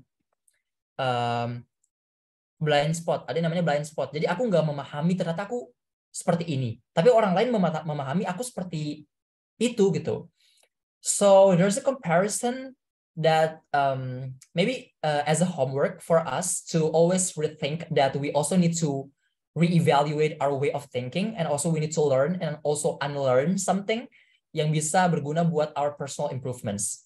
Jadi kita bisa lebih tahu blind spot kita dan juga unknown gitu. Jadi ada sisi unknown, teman-teman. Jadi kita bisa mengetahui ada orang lain nggak tahu ternyata kita bisa A, tapi aku juga nggak tahu ternyata aku bisa A gitu. Jadi proses eksplorasi diri itu sangat penting dan bisa menjadi substansi yang cukup kuat buat ditaruh di essay dan interview. Next, let's deep dive to my interview experience. So 3 important things for your interview preparation adalah master your essay substance. Jadi based on my personal experience, 80% itu pertanyaannya dari essay, teman-teman. Walaupun nanti itu depends on the interviewers as well. Know yourself very well. Jadi know your SWOT, tahu keunikan diri kalian apa, ciri khas kalian apa yang ingin kalian taruh di essay, dan being optimistic to yourself by giving a personal affirmation. Jadi bagaimana kalian perform dari sebuah proses interview itu, coba lakukan yang terbaik dan afirmasi diri sendiri kalau misalnya kalian itu pantas dan bisa mendapatkan beasiswa ini, dan yakin sama diri sendiri kalau kalian bisa gitu. Dan use STAR method gitu. Jadi kalau di wawancara itu biasa kan diberikan contoh kasus bagaimana kalian ini, kalian itu. So STAR method ini udah sering cukup digaungkan ya dari beberapa webinar dan organizational mentoring ya. Jadi effective storytelling nih, jadi kita misalnya situation, misalnya kita diberikan background, kita merupakan ketua organisasi. Terus task-nya itu apa? Kita disuruh untuk mengadakan sebuah konferensi ilmiah terkait hukum ekonomi. Action-nya itu apa? Aku sudah melakukan audience dan juga networking kepada international organization sebanyak 30 organisasi dan telah menjaring peserta sebanyak 5.000 peserta misalnya gitu. Aduh cukup lebay ya, 5.000 ya. Tapi mungkin ya seperti itu, mungkin secara kuantitatif itu bisa merupakan proof of actions yang kalian bisa tunjukkan gitu kalau misalnya kalian memang pantas dan bisa cukup reliable dari experience kalian. Dan result-nya apa? Result-nya ini mungkin bisa kuantitatif juga teman-teman. So this is one of the examples or one of the methods or tools that you could use for the interview processes. And next, how did I maximize the opportunity as an ISMA awardee? So studying at UC Davis, waktu itu di sana kan sistemnya bukan semester tapi quarter, jadi sistemnya sangat cepat. Dan di sana ada namanya office hours. Jadi office hours itu adalah sistem yang kita punya kesempatan untuk bisa belajar dari asisten profesornya. Jadi kita punya intimate time for us to talk more about the things that we were not understanding. We didn't understand about the materials yang diajarkan di kelas. Kita punya kesempatan untuk bisa berkonsultasi langsung dengan asisten dosennya. Dan ada namanya reflective writing in every week. Jadi aku kemarin di UC Davis ada tulisan reflektif gitu. Itu bukan merangkum, tapi kita menaruh substansi orisinal kita. Bagaimana sih kira-kira sebuah gagasan itu kita elaborasi dengan opini kita sendiri. Jadi bukan copy paste atau merangkum pada umumnya, tapi kita harus menaruh opini kita secara orisinal gitu. Orisinalitas opini kita terhadap sebuah gagasan itu. And also aku juga kemarin cycling, jadi di kampus itu di UC Davis aku bersepeda, kelasnya itu juga dibagi 2, ada lecture sama discussion, ada zona survei, jadi itu survei, intinya survei gitulah, survei pada umumnya. Cuma kalau kita isi surveinya, itu kita bisa dapat additional point untuk grades kita, nilai kita. Dan juga ada teaching assistant, tadi office hours. Dan untuk jadwalnya kemarin cukup, maksudnya cukup banyak waktu untuk kita bisa eksploratif juga teman-teman. Karena satu hari itu aku bisa 1 mata kuliah aja, dan ada 2 mata kuliah, 2 mata kuliah paling banyak ya dalam satu hari. My courses itu kemana aku ambil filsafat, dramatic arts, nutrition, and linguistic. Dan satu titik penting dari materi ini adalah ISMA itu mendorong kita untuk mendapatkan well-rounded insights terkait mata kuliah atau pelajaran di luar dari program studi kita di home university. Jadi kita itu sebagai mahasiswa hukum, saat kita di UC Davis, kita belajar tentang agriculture, kita belajar tentang nutrition. That is the point for to make the insights for us lebih luas gitu loh, lebih wide, lebih lebar, lebih komprehensif, dan pemahaman kita bukan hanya sebatas hukum. Kalau misalnya konteksnya adalah mahasiswa hukum gitu. Jadi tujuan dari program ISMA ini adalah membuat kita sebagai well-rounded individual dan mendorong kita untuk bisa belajar di luar dari program studi kita. And also these are the references and assignments. Jadi waktu itu aku belajar filsafat. Ini bacaannya, jadi bacaan-bacaannya itu udah sebenarnya dibagi teman-teman, bukan buku yang kita harus baca dari halaman 1 sampai halaman 300, tapi kita udah diberikan page tertentu. Misalnya nih ada koran The Economist, jadi kita tinggal baca bagian ini sebelum kelas, dan ini tugasnya. Jadi waktu itu aku disuruh, aduh maaf ya Kavianka kalau salah karena ini kelas filsafat, waktu itu Kavianka juga cukup expert di filosofi. Ini waktu itu bahas tentang doxing. Dan kita harus membuat paragraph mode tentang premis dan arguments-nya itu singkat, padat, jelas, dan nggak berbelit-belit. Dan kita harus buat dalam mode diagram. Jadi waktu itu aku buat diagramnya seperti ini. I lived with my host family. Jadi aku di UC Davis itu sistemnya cukup berbeda dengan universitas lain karena kita tinggal dengan host family, dengan orang-orang warga lokal di sana. Aku waktu itu tinggal sama nenek-nenek, dia usia 80 tahun, dia hanya sendiri, dia tinggal sama kucing. Jadi waktu itu aku hanya tinggal berdua sama kucingnya. Jadi 3 orang kali ya, 3 makhluk hidup gitu. Jadi ada 3. Dan it's very intimate. It was very intimate dan was very interesting karena dia adalah atlet. Jadi nenek ini umur 80 tahun tapi atlet. Jadi dia nge-gym setiap hari dan dia pelatih fitness gitulah. Jadi dia ajar aku main biliar, dia ajar aku nge-gym seperti apa di dalam rumah gitu dan lain sebagainya. Dan cukup sedih aja ternyata udah gak sama dia lagi. Tapi mungkin I believe I would visit her someday. And I did several side hustles beside my classes in UC Davis. Jadi selama ISMA program ini, mungkin teman-teman melihat kita berkunjung ke A gitu, berkunjung ke B, berkunjung ke C. Tapi ternyata kita tuh punya academic responsibilities yang mungkin kita nggak tunjukkan aja teman-teman. Jadi sangat banyak kok ISMA awardee yang berprestasi, ISMA awardee yang sangat-sangat inspiratif yang bisa dijadikan contoh ISMA awardee yang menurut kita bisa memberikan pengaruh positif gitu. Dan sangat banyak gitu, mungkin tidak terekspos aja misalnya ya. Jadi kalau misalnya aku kemarin aku volunteer sebagai attorney's assistant di California Coalition of Concerned Legal Professionals in Sacramento. Jadi kita melayani orang-orang yang kurang mampu untuk mendapatkan bantuan hukum. Aku join ASUCD, ini kayak semacam BEM UC Davis dan California Public Interest Research Group Students atau kayak komunitas lingkungan gitulah di UC Davis. Dan aku juga apply UC Davis. Aku apply student positions in UC Davis. Jadi kayak di UC Davis itu ada website khusus menyediakan kesempatan-kesempatan volunteer. Dan juga aku email nih, saking ambisnya kali ya, aku email beberapa profesor hukum di UC Davis untuk jadi asisten penelitian gitu. Ini contoh email kemarin. Mungkin teman-teman yang mau ISMA tahun ini, mungkin bisa dicoba nih kira-kira email-email dosen di sana yang bisa jadi long-lasting connections yang bisa kalian utilize. And this is my favorite part, my personal reflections about my ISMA journey or lessons learned. First, let's be thankful to ourselves. Teman-teman, aku ngerasa ISMA Award itu pasti mungkin kalian melihat perjuangan-perjuangannya hanya ada di akhir aja gitu, outputnya gitu. But to recall, and also this is one of the examples, one of the ISMA awardees yang aku ngerasa perjuangan aku cukup terbayarkan dan cukup berat. Jadi tahun 2018 aku merupakan korban bencana Palu and I was trapped in the wrong major. Jadi waktu itu aku udah kuliah di 2018. Aku angkatan 18 tapi aku salah jurusan di Unhas. Adalah salah satu jurusan di Universitas Hasanuddin, aku salah. Dan waktu itu my mom died. Jadi mamaku tuh belum bisa diselamatkan intinya. Dan meninggal sebagai korban bencana. It was very ironically it was a very sad moment yang aku ngerasa gak pernah menyangka akan terjadi. 2018 adalah titik terendah di hidupku. 2019 aku masuk fakultas hukum, aku pindah fakultas, aku pindah jurusan. Walaupun I had a big dream to be an international relations student. Aku kemarin waktu itu mau banget mahasiswa HI, tapi belum rezeki di HI. 2020 aku self acceptance. Aku coba apply opportunity, kesempatan yang ada dan sebagainya di tengah pandemi. And 2021 I did it gitu. Aku lolos ISMA gitu. Aduh, sentimental ya kalau cerita kayak gini. Karena aku ngerasa perjuangan aku kemarin benar-benar berat, benar-benar aku ngerasa semuanya itu benar-benar clueless. Aku salah jurusan, apakah ini titik yang benar-benar aku trap aja, aku di jurusan ini aja.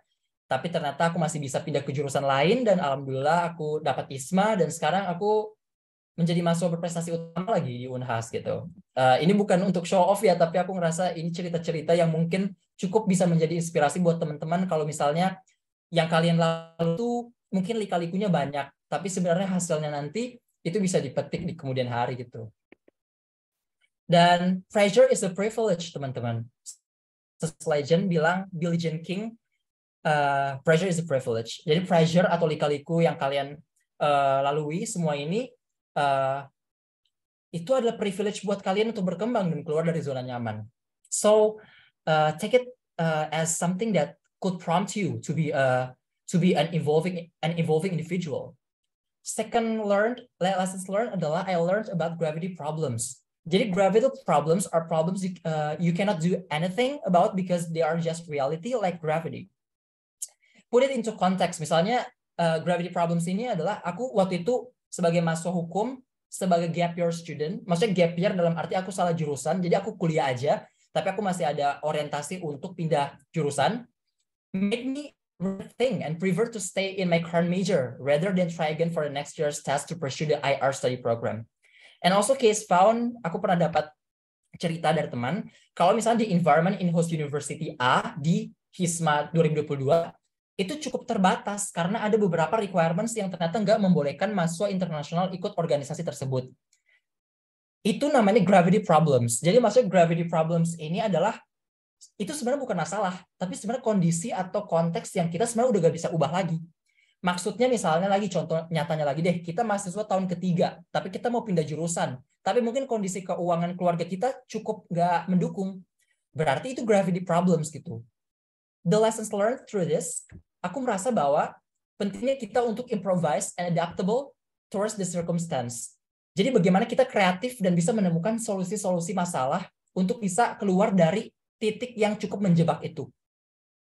Jadi aku kemarin waktu mahasiswa hukum, aku ikut MUN, aku ikut opportunity yang berkaitan dengan hubungan internasional, aku ikut Asian Law Students Association dan lain sebagainya. Dan aku ngerasa kemampuan public speaking aku, kemampuan A, kemampuan B, kemampuan kognitif itu bukan sesuatu yang datang dari lahir gitu, tapi justru itu harus diasah dari waktu ke waktu secara konsisten.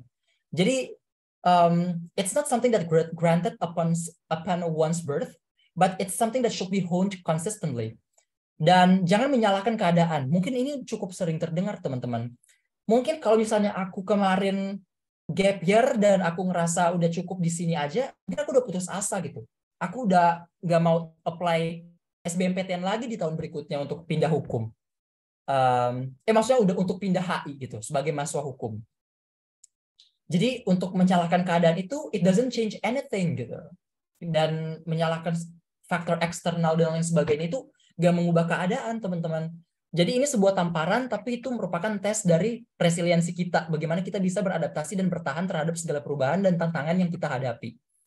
The third one is being a late specializer is totally okay. Aku belajar dari proses ISMA ini. Ini aku langsung aja ya, mungkin karena time constraints. Ada buku namanya Originals, judulnya Originals by Adam Grant. Jadi dikatakan dari buku itu, the comparative of those two premises, kalau misalnya di buku Outliers and buku Range, early specializer and late specializer itu beda ya, better atau lebih baik di buku atau pandangan penulisnya. Tapi di buku Originals itu mengatakan bahwa quantity over quality sometimes is much better. And I also agree on that. I also second it. Karena it's okay to not once figure out your passion in an instant time gitu. Karena proses eksplorasi terhadap minat, bakat, atau passion kita bukan sesuatu yang kita dapatkan dalam satu waktu. And it's okay to be confused. It's an exploratory process. Itu adalah proses eksplorasi. Jadi kalau teman-teman masih bingung mau berkarir seperti apa di masa yang akan datang, mungkin mahasiswa kedokteran atau mahasiswa apalagi ya? Maksudnya masuk kedokteran kan pasti jadi dokter kan, pasti karirnya dokter gitu. Mungkin yang lain itu side works. Tapi kalau misalnya kita masuk hukum, itu masih punya pilihan nih, mau jadi lawyer kah, atau mau jadi researcher kah, atau mau jadi HR kah gitu kan. Jadi sebenarnya it's okay to not got the answer at the one side or one time gitu, dalam waktu yang instan. Dan fourth, it's okay to not be perfect teman-teman. Ada yang namanya dysfunctional beliefs. Jadi pemikiran-pemikiran yang membuat kita kadang jadi salah kaprah gitu. Tapi ini ada quotes yang menurut aku sangat penting. The unattainable best is the enemy of all the available betters. Jadi maksudnya kita nggak harus menunggu sempurna baru lakukan, tapi yang terbaik itu sebenarnya nggak akan tercapai gitu. Sempurna itu nggak akan tercapai. Cukup baik itu sudah cukup. Jadi teman-teman kalau mau dikontekstualisasikan dalam ISMA, jangan merasa minder, jangan merasa pesimis, jangan merasa kurang prestasinya, merasa kurang experience. kalian achievements-nya itu bukan hanya external achievements atau juara 1 internasional dan lain sebagainya, tapi pencapaian diri sendiri, pengabdian masyarakat, dan kontribusi yang telah kalian lakukan selama ini merupakan inspirasi yang bisa kalian share gitu di essay kalian. Jadi jangan sekali-sekali merasa minder deh, apply dulu. Karena menurut aku, ISMA ini merupakan program yang universalize the studying abroad opportunities kepada semua mahasiswa Indonesia tanpa ada geographical disparities. Dan yang kelima atau terakhir yaitu go the extra mile and make the most out of it as an exchange student. Jadi be proactive and discipline itu sangat penting. Resilience, tahan banting terhadap cultural sensitivity dan juga orang-orang yang berbeda. Kita harus bisa lebih tahu tentang bagaimana kita bisa adapt and also bounce back towards the failures. Dan jangan FOMO teman-teman. Maksudnya ada teman yang beli barang A atau ada teman yang ke Los Angeles, ke New York. Terus kita mau ke sana juga. Tapi uang kita gak cukup. Kan gak mungkin ya kita memaksakan diri karena hanya FOMO dan ikut-ikutan. Jadi kalau misalnya kalian nanti mau ISMA Awardee, insya Allah ya, future ISMA Awardee tahun 2023, jangan FOMO deh, jangan ikut-ikutan. Kalian harus punya prinsip, baik dari sisi prinsip diri sendiri, maupun prinsip agama mungkin juga bisa membatasi diri kalian untuk bisa memfilter hal-hal yang kalian gak bisa lakukan di luar negeri. Dan juga prioritization, belajar time management. Jadi bagaimana mengatur waktu, schedule building is very important and very essential as an exchange student, dan academically committed. Ingat, kita sebagai ISMA Awardee merupakan representasi Indonesia untuk membawa nama baik Indonesia, dan kita di sana itu bukan hanya untuk mendapatkan kesempatan untuk melihat luar negeri seperti apa, tapi kita memiliki academic responsibility, dan itu merupakan tujuan utama kita dan tujuan utama dari Kementerian Pendidikan, Kebudayaan, Riset, dan Teknologi, membawa kita sebagai perwakilan Indonesia agar bisa membawa perubahan di Indonesia lagi, lebih baik lagi. Jadi academically committed, it's one of the most paramount thing that you need to internalize within yourself. Dan you represent our nation, Indonesia, and make Indonesia proud of you. Preparation plus opportunity sama luck. Sama dengan luck. So good luck, future ISMA 2023 awardees. Terima kasih teman-teman dari semua presentation. Mohon maaf kalau bisa ada kesalahan atau hal-hal yang memang kurang jelas. Tapi aku harap apa yang aku jelaskan tadi semuanya semoga bisa encapsulated dan bisa memberikan inspirasi dan motivasi buat teman-teman. Kalau semua orang punya starting point yang berbeda-beda, semua orang punya kesempatan yang sama tapi untuk apply ISMA dan berkesempatan untuk mendapatkan opportunity kuliah di luar negeri selama 1 semester. So looking forward for 163 participants here. I will witness you as one of the awardees ISMA 2023. Thank you very much. I give my time back to the moderators. Wow. Oh my God. Ini masih speechless ya saya ini. Siapa kalian yang speechless juga, sumpah. Aku juga ngelihat chatroomnya pada ini semua ya. Pada excited semua. Wow, Rifli, thank you so much. Kayak I definitely learned a lot sih. Sumpah.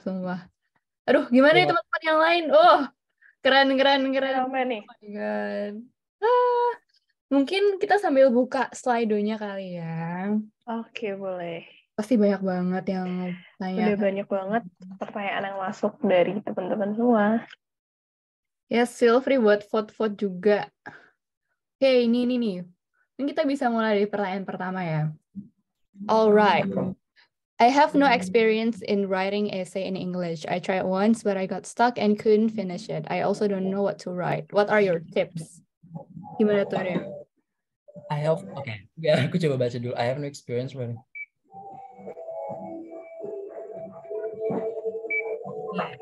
Ini writer's block kali ya, sini ya. Oke. Pertama-tama menurut aku ya, teman-teman, ini ada dua hal sih sebenarnya. Mungkin dari substance secara English, maupun yang kedua adalah writer's block, karena mungkin inspirasinya hilang aja gitu. Tapi kalau aku personally, menurut aku personally yang pertama adalah dari segi inspirasi menulis. Yang pertama adalah kalau kita menulis itu sebenarnya kita nggak apa-apa punya draft yang berantakan, nggak apa-apa teman-teman. Jadi maksudnya walaupun draftnya nggak teratur, nggak sistematis, dan draftnya masih random, itu nggak apa-apa karena kita harus menormalisasi draft-draft penulisan esai yang memang sebenarnya it's very oke gitu. Kalau misalnya grammarnya masih salah, Englishnya masih kurang, referensinya masih terbatas, so stuck itu normal. Karena itu ada fase namanya writer's block. Mungkin yang bisa kamu lakukan adalah cari istirahat dulu, dan biasa cari ide di titik-titik di mana kamu menemukan inspirasi di tengah jalan. Jadi kalau misalnya aku lagi jalan naik motor atau kemana, itu biasa ada ide yang muncul, coba catat lagi. Kan biasa itu kan catat poin-poinnya aja ya, walaupun nggak harus dalam bentuk kalimat yang panjang. So I think as a first timer it's very normal gitu, karena aku waktu itu juga draftnya masih berantakan banget. Itu tips aku. Jadi terbuka dengan exposure dan insights dari orang-orang yang mungkin bisa membantu. Jadi mungkin cari mentor juga merupakan tips yang cukup ampuh sih untuk penanya ya. Dan juga kalau tips bahasa Inggris, aku senang belajar bahasa Inggris itu aku bookmark vocab tertentu gitu. Jadi kayak vocab yang aku baca di novel itu aku bookmark di dictionary aku, atau aku list di HP gitu. Jadi aku list kata-kata yang menurut aku nggak ngerti, aku nggak tahu artinya apa. Terus nanti aku pelajari deh ini artinya apa, dan aku gunakan di esai tersebut. Dan kalau menulis esai itu kan sebenarnya tergantung dari gaya menulis juga teman-teman. Jadi be yourself, dan belajar bahasa Inggris itu adalah proses. Dan aku kemarin juga ada teman di UC Davis, dia belajar bahasa Inggrisnya cuma 1 bulan, tapi alhamdulillah lolos.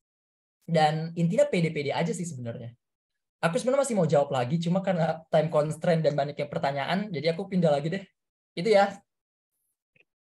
Oke, what an insightful tips sih, dan lumayan relate juga sama beberapa tips-tipsnya kayak apa bookmark vocab dari apa yang kita baca, apa yang kita mungkin ya kan dari film juga.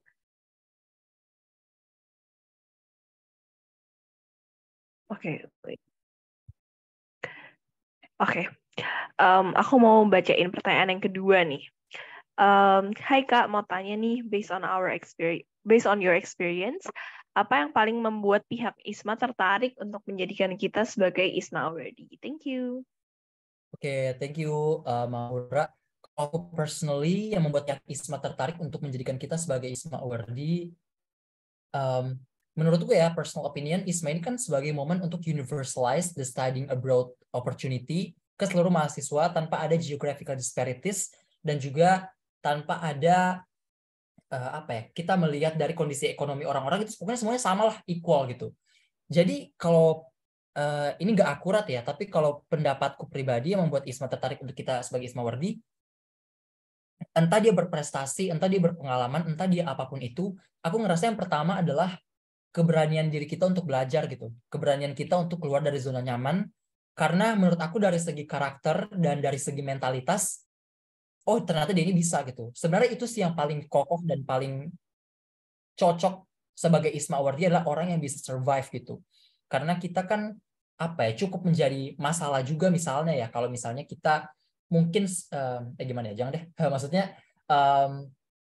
pokoknya secara fisik dan mental kita harus bisa kuat dan bertahan, dan kita bisa menghadapi culture shock yang ada saat kita sampai gitu. Menurut aku itu yang membuat pihak ISMA tertarik. Terlepas dari keberagaman latar belakang, keberagaman experiences, itu semuanya tergantung dari individunya juga gitu. Jadi menurutku uniqueness tadi tetap menjadi poin nomor 2 kali ya. Uniqueness itu poin nomor 2. Tapi yang pertama itu kemampuan kita untuk bertahan, kapabilitas kita, mental kita untuk bisa membawa baik nama Indonesia. Dan ingat gitu, kita di sana di luar negeri, tapi kita masih punya rooted culture. Jadi kita masih punya budaya, nilai, norma yang kita bawa dari Indonesia, dan jangan sampai lupa gitu. Kita sebagai warga negara Indonesia punya batasan-batasan tertentu juga di saat kita di luar negeri. Gitu, teman-teman. Ref, keren banget sih. Thank you for the insights. Terus mungkin kita bakalan pick one question from Slido, dan habis ini kita bakalan kayak kasih panggung buat teman-teman buat tanya langsung ke Rifli. Next question ini. Are the essay and interview the most jadi kayak consideration utama gitu kali ya buat jadi ISMA Awardee? Menurutmu gimana, Rif? Oke. Ini kali ya, aku langsung jawab ke pertanyaan nomor 2 juga, kayaknya agak nyambung juga sih. Yang amazing achievements. Boleh. Oke. Jadi sebenarnya kita itu ISMA Award itu kan sebenarnya cukup clueless juga dengan penilaian teman-teman, karena maksudnya menilai itu kan interviewer dan Kemdikbudristek sama pihak LPDP. Tapi kalau misalnya dibandingkan essay, interview, achievements, menurut aku yang the most pivotal adalah 3 tadi sebenarnya. Essay, interview, dan English Proficiency Test. Dan IPK. Jadi karena waktu itu kemarin juga penilaian itu IPK juga cukup di compare gitu. Jadi universitas ABCDE bla bla bla, oh mana nih yang IPK-nya 3, ini. Jadi semakin tinggi IPK kalian, semakin potensial untuk diterima. Karena kan kita ini merupakan pengukuran kuantitatif gitu. Kalau amazing achievements dan lain sebagainya, itu sesuatu yang dipaparkan di interview teman-teman dan esai. Jadi cukup relatif sebenarnya menurutku. Tapi kalau misalnya penilaian yang cukup kemarin ada outputnya dan hasilnya, itu dilihat dari IPK sama English Proficiency Test. Itu cukup berpengaruh sih. Jadi sebenarnya kalau diperingkatkan mungkin nomor 1 itu IPK sama English Proficiency Test. Yang kedua itu essay dan interview. Mungkin ya personal opinionku seperti itu. Nice, berarti IPK, English Test, baru personal dari kita ya. Yeah. Oke. Next, ini udah ada yang raise hand nih. Selina mau ngobrol langsung. Silahkan. Wow, ramai tiba-tiba. Oke. Dari Selina dulu mungkin. Semoga aku ngomongnya bener ya. Oh, nggak bisa on mic. Oh, boleh diketik dulu aja, nggak apa-apa. Mungkin sambil nunggu, kita lanjut ke Sofia. Oke, halo Kak Rifli. Kebetulan aku juga mahasiswa dari Unhas, gitu. Aku mau nanya Kak sama Kakak, itu pas minta izin ke kampus buat ikut ISMA-nya itu apakah persyaratannya ribet Kak atau gimana sih Kak menurut Kakak sendiri pengalamannya kemarin, dan apakah nanti SKS-nya itu bakal full dikonversi semua, dan aku dengar rumor katanya kalau ikut ISMA kita bakal lambat lulus gitu ya Kak. Itu aja. Terima kasih. Oke. Thank you Sofia. Oke, aku langsung jawab ya. Yang pertama, kalau ribet itu sebenarnya enggak, karena maksudnya ribet itu subjektif ya.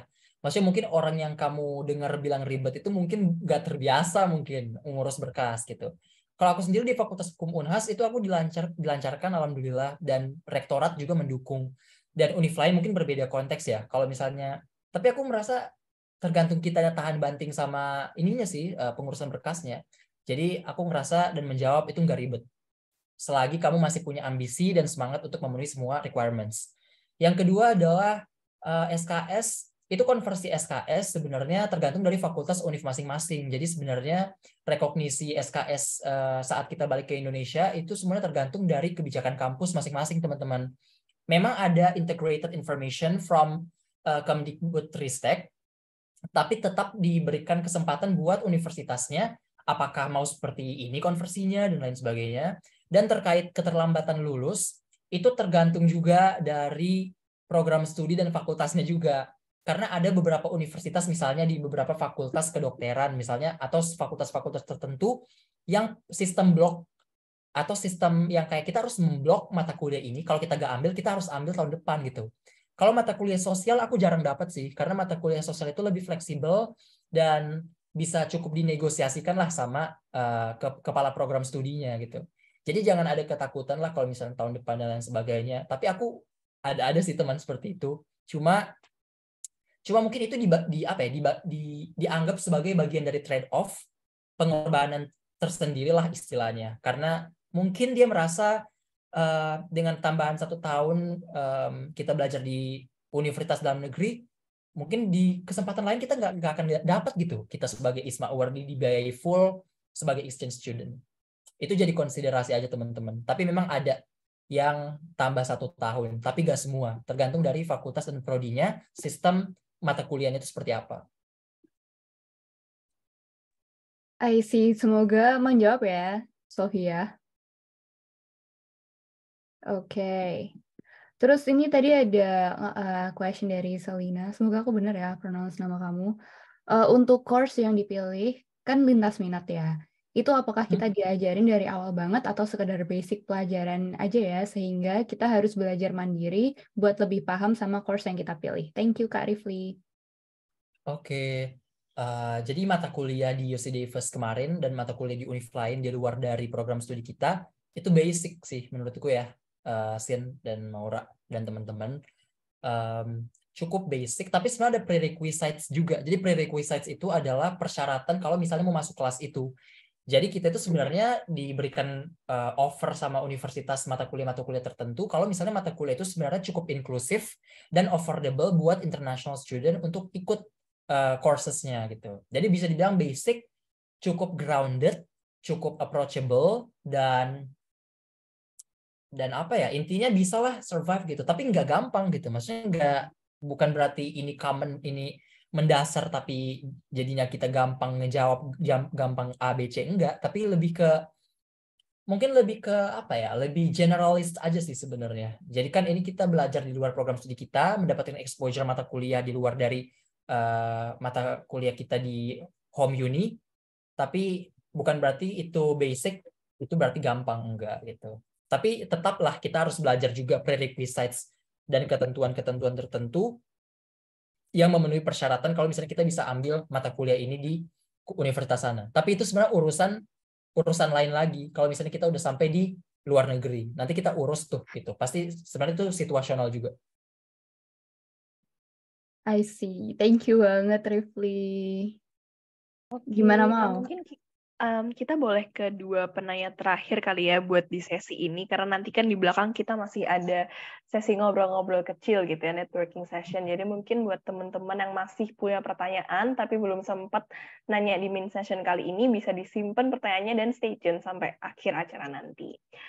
Oke, kita lanjut dulu ke Adila. Oke, sebelumnya terima kasih atas kesempatannya. Di sini aku jujur banget tadi ngedengar cerita dari Kak Rifli itu sangat terinspirasi dan lumayan terpengaruh untuk pilih UC Davis sih, karena kayaknya bakat banget jadi sales marketing sih menurutku ya, karena aku jadi lumayan terpengaruh gitu. Karena awalnya memang aku sejauh ini sih masih milih di wilayah Asia ya untuk host university-nya. Nah, kalau untuk pertanyaannya itu lebih kepada tempat tinggal sih, karena kan temanku itu memang tahun lalu itu jadi ISMA awardee di tahun 2022 dan temanku ini keterima di Pisa University Italia.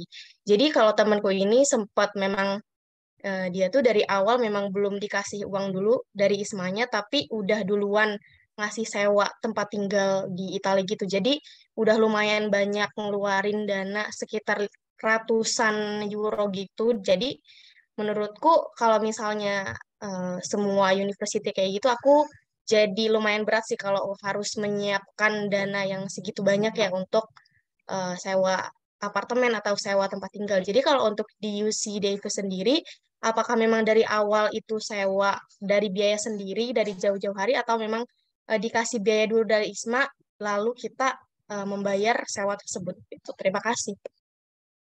Oke. Thank you Adila tadi ya? Ya Adila ya. Oke, thank you Adila. Yang pertama, nanti itu dicairkan dananya dari awal Adila. Jadi kita udah dicairkan di rekening masing-masing uangnya berapa juta. Berapa juta sebelum kita berangkat udah ada gitu. Untuk living allowance gitu. Sama settlement allowance ya. Dan alhamdulillah aku di UC Davis cukup gampang ya, cukup mudah karena kita itu tinggal bayar host family-nya dan makanannya itu tinggal dibuat sama host family-nya. Jadi nenek aku itu buat masakannya setiap hari, aku udah nggak mikir masak lagi, nggak mikir bahan mentahnya apa lagi, nggak mikir sayur, nggak mikir bahan-bahan mentah yang harus dimasak gitu. Jadi, tapi sebenarnya ada sih makanan di kulkas yang kita tinggal buat sendirilah, istilahnya kayak sereal atau roti gitu kan. Jadi sebenarnya itu tergantung dari universitasnya. Tapi yang pertama tentunya ya mungkin kamu bisa strategize aja deh. Kalau misalnya kamu beli UC Davis, mungkin kalau secara financial mungkin akan lebih banyak savings. Itu kan cukup potensial juga ya.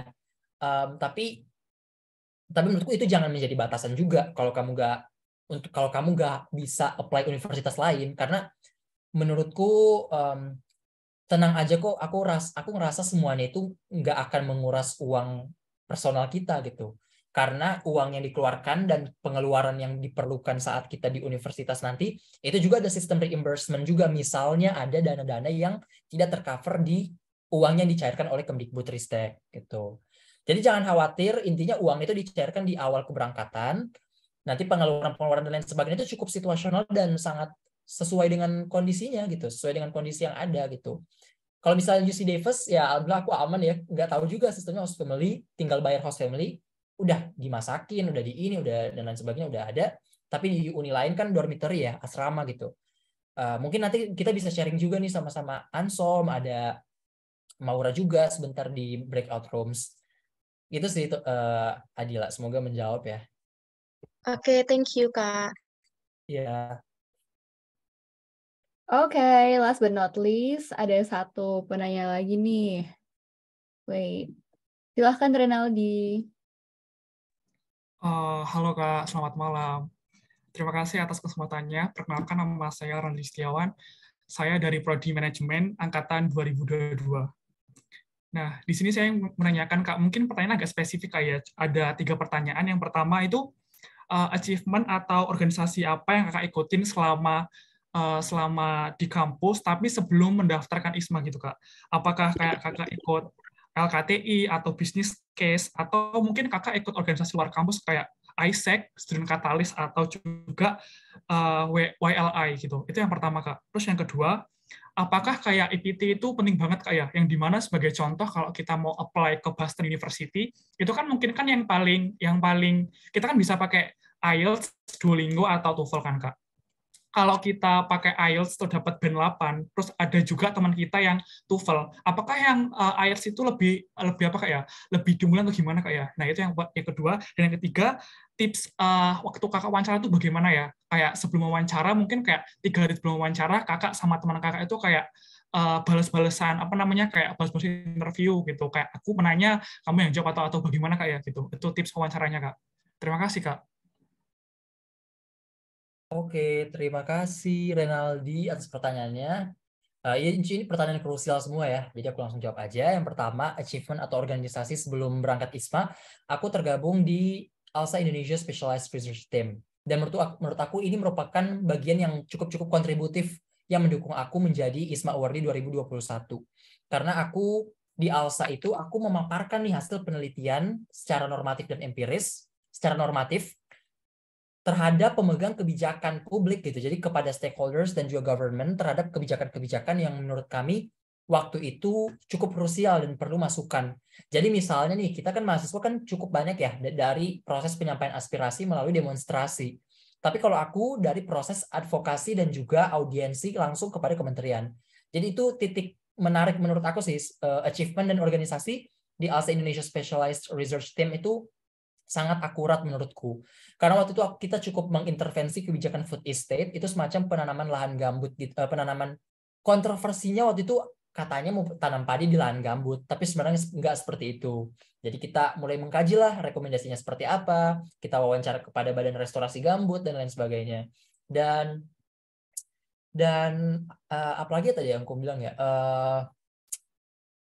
dan juga kayaknya organisasiku cuma ALSA sih kemarin kan. Ada beberapa organisasi dan internship ada, cuma mungkin aku nggak bisa sebut satu persatu, tapi yang paling signifikan itu ALSA. Prestasi lainnya aku alhamdulillah ada gitu, juara debat ada, jadi panelis di forum ada, achievements di forum-forum kayak ALSA Forum, conference di Thailand, di Myanmar gitu. Itu ada, di Indonesia sama Myanmar. Terus apalagi ya? Kayaknya pencapaian mungkin aku gak bisa aku gak bisa ingat karena waktu udah cukup lama. Tapi yang paling penting itu ALSA Indonesia Specialized Research Team. Aku nggak ikut ISEC, aku nggak ikut Students Catalyst. Itu mungkin yang kayak gitu-gitu nanti di 2022 kali ya, 2022-2023 ini. Maksudnya di final year mulai aktif lomba dan organisasi yang cukup. Dan salah satunya broadening gitu. Itu untuk achievement dan organisasi. Karena aku ngerasa ALSA Indonesia Specialized Research Team ini cukup substansial, jadi itu jadi titik jualnya lah waktu di SI. Yang kedua, English Proficiency Test, tauku itu waktu hasil yang lolos itu ada passing grade-nya gitu, tapi passing grade-nya itu maksudnya di saat sudah hasil akhir, jadi kayak comparison antar students. dan comparisonnya itu sesuai dengan jenis EPT-nya. Jadi kayak English Proficiency Test-nya itu setauku dibandingkan berdasarkan jenis EPT TOEFL, IELTS sama Duolingo. Jadi kayak nggak bisa gitu TOEFL dibandingkan dengan IELTS, IELTS dibandingkan dengan Duolingo. Setauku ya, karena kemarin itu TOEFL dengan TOEFL, IELTS dengan IELTS, tapi mungkin ada indikator penilaian lain gitu ya selain itu. Tapi mungkin correct me if I'm wrong ya, Maura sama Ansom kalau misalnya penilaiannya seperti apa yang English Proficiency Test. Tapi intinya ada passing grade tertentu lah. Mungkin dilihat dari nilai yang tinggi juga gitu, sesuai dengan hasil EPT-nya. Tips wawancara, yang pertama connection harus stabil. Bahkan aku rekomendasikan pakai laptop, jangan pakai handphone. Karena aku kemarin ada temen yang pakai handphone, dia nggak lolos belum rezekinya.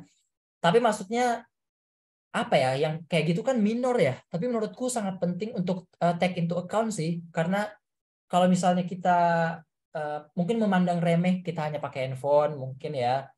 Pokoknya usahain lah. Karena waktu itu aku juga sempat pinjam laptop bahkan teman-teman. Karena laptopku lagi rusak gitu. Jadi maksudnya coba cari deh kesempatan buat kita cari ruangan yang stabil, yang sepi, yang sunyi, yang kita bisa fokus menjawab pertanyaan. Dan latihan wawancara, simulasi itu tentunya pasti. Aku latihan simulasi wawancara sama teman aku, sahabat aku, yang pertanyaannya berbasis dari pertanyaan-pertanyaan esai. Jadi ada 4 esai angkatanku. Kalau angkatan tahun 2022 itu ada 5 esai. Pertanyaan kelima itu terkait psychological condition. Jadi kayak kondisi psikologis kita bagaimana sih kira-kira saat ini. Gitu sih untuk jawabannya ya. Thank you, Rif. Udah lengkap banget lah dari awal sampai akhir. Nah, unfortunately, due to the time constraints, kita bakal end the Q&A session here. Tapi nanti stay tune terus ya teman-teman sampai selesai acara. Nah, ini kita ada feedback form buat teman-teman semua isi. Mungkin give insight juga tentang acara hari ini kayak gimana. Teman-teman boleh diisi, ini linknya nanti bakal ada tim.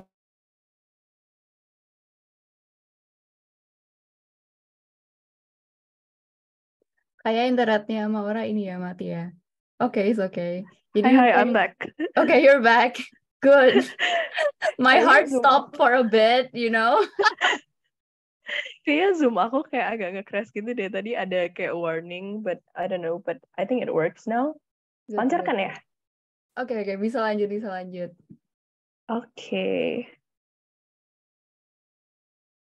Oke, nah ini feedback formnya. Nanti mungkin Ersin atau Ansom juga bakal bantu untuk kirim di chat. Terus kita lanjut. Nah, this is the exciting one. Jadi, ISMA Series, Broadening ISMA Series ini bakal ada beberapa event selain hari ini. Yang pertama, kita ada webinar lagi, tapi kali ini tentang Choose the Right Host University for You. Dan please note the date, itu bakal ada di tanggal 12 Februari. Nah, selain itu, kita juga bakal ada mentorship. Nah, di mentorship ini, teman-teman bisa ada kesempatan buat connect sama ISMA alumni dan juga belajar sama sesama ISMA applicants tahun ini gitu. Nah, timeline-nya kita bakal buka registration di 3-8 Februari, terus ada announcement di 10 Februari, dan programnya sendiri bakal mulai di tanggal 12 Februari juga. Nah, selain itu, yang tadi juga udah dikasih sneak peek dikit sama Rifli, kita bakal ada essay review, tapi untuk waktunya masih nanti kita bakal announce soon lewat platform kita, ada di Instagram dan juga di Discord. Nah, nanti di essay review ini, teman-teman bisa dapat kesempatan untuk essay-nya di-proofread sama teman-teman dari Broadening, gitu. Nah, mentioning about Discord and platform, buat teman-teman yang nggak pengen ketinggalan info-info tentang ISMA ataupun tentang beasiswa study abroad lainnya, boleh join di our Discord channel. Ini bisa di-scan barcode-nya, dan juga subscribe to our newsletter gitu. Kita bakal selalu update informasi terkini, dan bahkan di Discord kita juga bisa discuss dan jawab pertanyaan satu sama lain gitu. Yes. Linknya juga udah aku taruh di chatroom dan di WhatsApp juga bakalan ada. Nah, sebelum kita foto, aku kepengen kasih sneak peek bentar. Boleh dong, Mau? Habis ini kita ngapain? Kalau kalian masih ada waktu. Yes, jadi habis ini kita bakalan ada ISMA networking session. Jadi di sini udah ada Rifli, ada Maura, ada Ansom, sama ada Anggi juga. dari banyak ISMA kayak di seluruh dunia ya. Ada yang dari US, ada yang di Aussie, ada yang di Belanda, ada yang dari Ireland juga. Jadi kalau misalnya kalian masih punya apa ya kegalauan gitu, nah habis ini bisa stay